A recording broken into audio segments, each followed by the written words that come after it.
Hookup culture and social media have destroyed courting, and now dating is BS. No longer can a man find a virgin wife who will be faithful. No longer. Women are massive 304s competing for the top guy in real life or online. That's a summary of hookup culture's aftermath.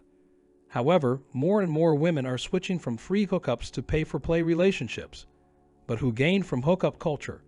Because if it weren't beneficial, millions of people wouldn't participate for over a decade. That's hard to answer because normies say men. They always blame men. We can't control romance. Most men take what they can. That's partly true.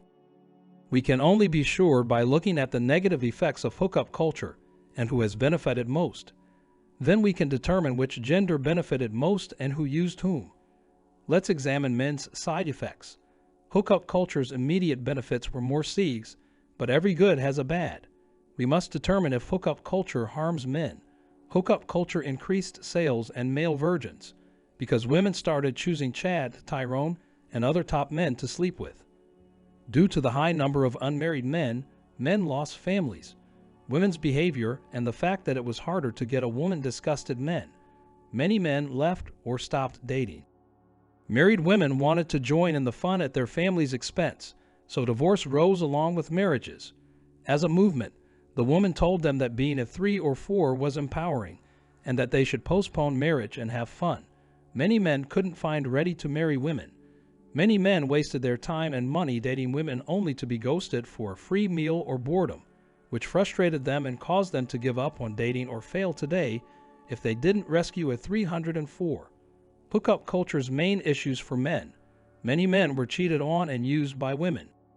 The women's side has some similarities but many differences. Pregnant women often gave their partners a jacket baby or aborted their children. Single mothers gave men another man's seed, causing early termination. More women divorced their husbands to play the CCE and level up on them. Women died alone and with the help of other women as hookup culture and careers increased. Mental illness increased in women. More women fell into poverty and fewer men had romance with the majority of women than the overall male population. Cheating increased while women lost their virginity. Unhappy, pet owning, childless women increased. Female STDs increased. Should I continue? The hookup culture clearly benefited a few men and destroyed married men and women. Hookup culture didn't help most women. Single older women and mentally ill ex-exes are the results today.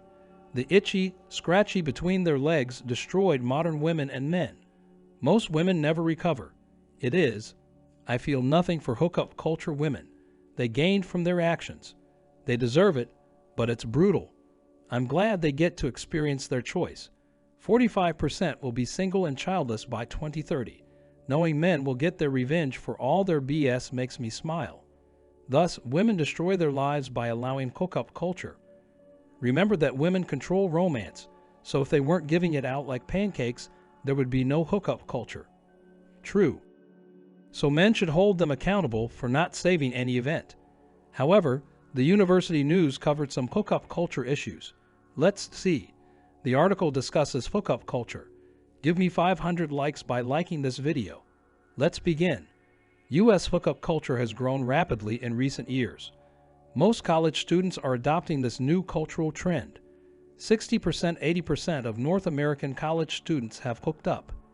Justin Garcia and colleagues explain why college students were most accepting of this phenomenon. Young adults resort to hookup culture because marriage and reproduction have been dramatically delayed while puberty has dropped. Young adults are biologically able to reproduce but not mature enough to start a family.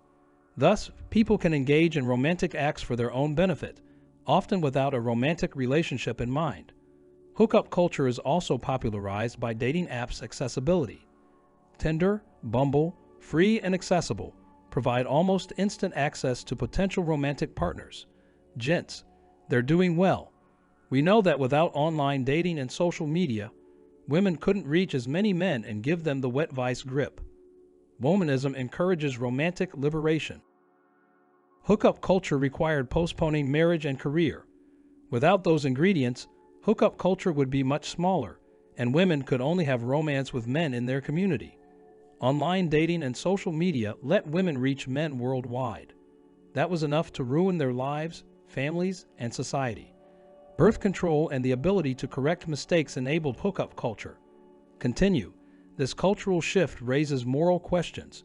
Does the normalization of hookup culture destigmatize uncommitted romance or normalize taking advantage of others for romantic intimacy? Can one set healthy boundaries in a no-strings-attached encounter? Hookup culture is destroying people's ideas of emotionally fulfilling relationships, healthy expectations, and boundary setting, according to Tulane University's Lisa Wade, Ph.D., after several surveys and a novel. Wade found that about 30% of students found their casual romantic relationships traumatic or difficult. Most participants found their encounters disappointing, and 1 in 10 reported being romantically coerced or assaulted by their romantic partner in the past year. Her study found that only 25% of students thrive in hookup culture, at least initially, and I bet women were most negatively affected. Women were traumatized. She seems to forget that women control hookup culture and casual romance. Without women's consent, casual romance and hookup culture vanished overnight. They won't admit that because it would put the blame on women. As stated earlier, most men take what they can get. I can't blame men for consensual romance. It requires women's consent. Blame hookup culture, not men. Don't brain as a result of hookup culture. Virgins who cannot get a piece of peace leave to save their lives. Hookup culture doesn't affect those men because they're banned. Let's continue with hookup culture caused by women. My research suggests that hookup culture is a problem not because it promotes casual romance, but because it makes a destructive form of casual romantic engagement feel compulsory, isolating students who don't hook up and forcing those who do to follow dysfunctional rules. Hookup culture encourages a punishing emotional landscape, making caring for others, or even simple courtesy seem inappropriate, while carelessness and cruelty are allowed, she quotes. Our primal instinct to care for others shows that today's youth are more permissive, disclosing, and more open to new and diverse principles than ever before. This is reflected in the abrupt normalization, especially in the demographic. Her solution is for institutions to provide substantial resources and change the narrative to promote casual romantic encounters based on care and boundaries rather than benefiting at the expense of others. To help us, please watch this video. Please subscribe and send this video to anybody you think will benefit from it the most.